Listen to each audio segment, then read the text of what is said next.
मैं और आप कोई भी नेकी करते हैं अल्लाह की रिजा के लिए। अगर मेरे रब की रिजा उन दिनों में कुर्बानी में है तो लब्बैक अल्लाहुम्मा लब्बैक, मेरे रब की रिजा है, मैं कुर्बानी करूंगा। मैं इधर उधर की बातें नहीं सुनूंगा कि इसके बदले कुछ और कर लो, इसके बदले कुछ और कर लो। और आप गौर कर लें, हर साल कुछ लोगों के पेट में दर्द होता है जब हज पे लोग जाते हैं कि करोड़ों रुपए खर्च करके वहां क्यों जा रहे हैं, किसी गरीब का भला कर दें। अच्छा जनाब, ये करोड़ों रुपए की कुर्बानी हो रही है, किसी गरीब का भला कर दें। 12 रबीउल अव्वल को अगर कोई लंगर करता है, न्याज करता है, खुशी में लाइटें लगाता है, तो किसी गरीब का भला, कोई ना कोई लॉजिक लेकर आते हैं। ये सारी लॉजिक्स जो हैं, आप जरा गौर करें इसके पीछे मामला क्या है।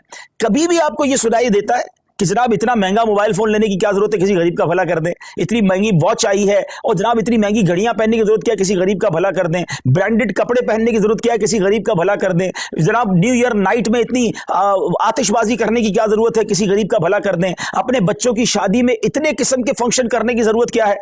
नहीं, आप कहीं नहीं सुनेंगे। सारे गरीब याद आएंगे कि जब अल्लाह की इबादत की तरफ मुसलमान रुजू करते हैं, जब उनका शौक बढ़ता है कि रब की बारगाह में कुर्बानी पेश करे, खर्च करे, अपनी जान की कुर्बानी पेश करे, वक्त दे, तो देयर इज समथिंग रॉन्ग।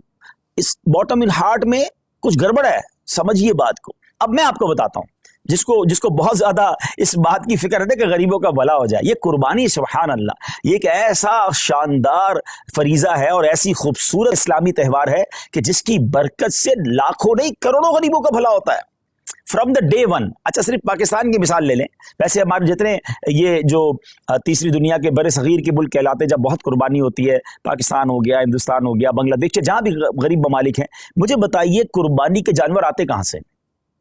90% जानवर वो लोग लेकर आते हैं जो अपने घरों में, अपने गांव गोठों में इन जानवर को पालते हैं। गरीब लोग होते हैं और पूरा साल पालते हैं ताकि कुर्बानी के दिनों में बेचेंगे तो उससे हमें पैसे मिलेंगे। तो उन लाखों करोड़ों गरीबों का भला होता है जब कुर्बानी होती है। अच्छा, बिजनेस का मॉड्यूल क्या है, what is the way to boost your business और योर इकोनॉमी। उसका तरीका यह है कि एक बंदे की जेब से पैसा निकले और वो मुख्तलिफ लोगों की जेबों में चला जाए। अमीर की जेब से पैसा निकले, गरीब की जेब में चला जाए। तो अब वो गुरबा, वो मेहनत मजदूरी करने वाले गांव गोट के विलेजर्स, वो गांव गोट के रहने वाले जानवर लेकर शहरों में आते हैं और जनाब अब अमीर आदमी, अब जिसको अल्लाह ने इस्तिताअत दी, वो पैसे देता है और उनको गोया पूरे साल के लिए इतनी अमाउंट मिल जाती है कि पूरा साल वो अपना घर चलाते हैं, नए जानवर पालते हैं।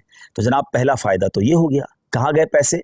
गरीबों के पास गए। अच्छा, लेकिन जब वो जानवर किसी मंडी में आए तो उस मंडी में हजारों लाखों, यूं समझिए पूरी दुनिया में अगर देखें तो लाखों शायद मजदूरों का भला शुरू हो जाता है। कोई चारा खिला रहा होता है, कोई लोडिंग कर रहा होता है, कोई उनका ख्याल कर रहा होता है, उनका रोजगार शुरू हो जाता है।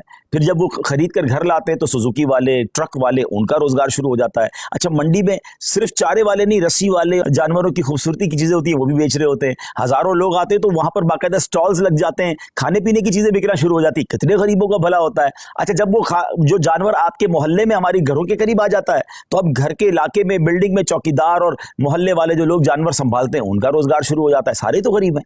अच्छा जरा और आगे चलते हैं। उसके बाद जब कुर्बानी होती है तो कौन करता है कुर्बानी? है हम खुद तो नहीं काटते ना जानवर को, हजारों लाखों गोश्त फरोश कसाब इस्लामी भाइयों का, और एक एक कसाब के साथ 5-5, 6-6 हेल्पर होते हैं। उनका ठीक ठाक रोजगार बन जाता है 3 दिनों के अंदर। अब वो कौन लोग होते हैं? वो भी नॉर्मल लोग होते हैं, उनको जबरदस्त रोजगार मिल जाता है। मुसलमानों की जेब से पैसा उनकी जेबों में जा रहा है। अच्छा, अब गोश्त कट गया, कटने के बाद क्या हुआ? सारा हम नहीं खा जाते, लोग अपने रिश्तेदारों में बांटते हैं, बहुत सारे गरीबों में बांटते हैं। तो लाखों लाख गरीबों को गोश्त मिलता है, बल्कि ऐसे लोगों को मिलता है जिन्होंने पूरा साल गोश्त नहीं खाया होता, उन तक गोश्त पहुंच जाता है। और आगे चलिए, अब जब गोश्त उसके कुछ दिनों के बाद ऐसी जगहों पर पकने के लिए जाता है जो कबाब बनाते हैं, बोटी बनाते हैं, जनाब वो भी नॉर्मल लोग होते हैं, उनका भी रोजगार चल पड़ता है। और आगे चलिए तो इसकी जो खालें होती हैं, ये खालें किसी लेदर फैक्ट्री में जाके बिकती हैं, तो वहां शूज, तो जैकेट वो बनता है, तो उसकी सलाई कढ़ाई मजदूरी करने वाले, यानी अगर from the start till the end देखें तो करोड़ लोगों का बिजनेस चलता है, रोजगार चलता है, मजदूरी मिलती है, गोश्त मिलता है। सुभान अल्लाह व बिहम्दिही, सुभान अल्लाहिल अज़ीम। गोया सुन्नत इब्राहिमी पर अमल भी हो रहा है, गुनाह भी माफ हो रहे हैं और पूरे मुमलिकत का, पूरी कंट्री का कारोबार चल रहा है, लाखों लोगों का रोजगार बढ़ रहा है। तो ये जो आर्ग्यूमेंट्स होते हैं ना, इस पर तवज्जो ना दिया करें। ये तो मैंने आपको अपने दिमाग से हिकमतें बताई हैं, वरना जिस करीम ने ये काम हम पर हुक्म फरमाया है, हम पर लाजिम शरीयत ने किया है, वो जाने, उसकी हिकमतें जाने। अगर किसी काम की हिकमत समझ ना भी आए, समझ ना भी आए, तो हमारा काम उसकी लॉजिक तलाश करना नहीं। अगर हमें ये पता चल गया कि अल्लाह का हुक्म है, अल्लाह के हबीब का हुक्म है, हमारा काम लब्बैक कहना है, हमारा काम अमल करना। हम बंदे हैं, हमारा काम लब्बैक कहकर काम करना है।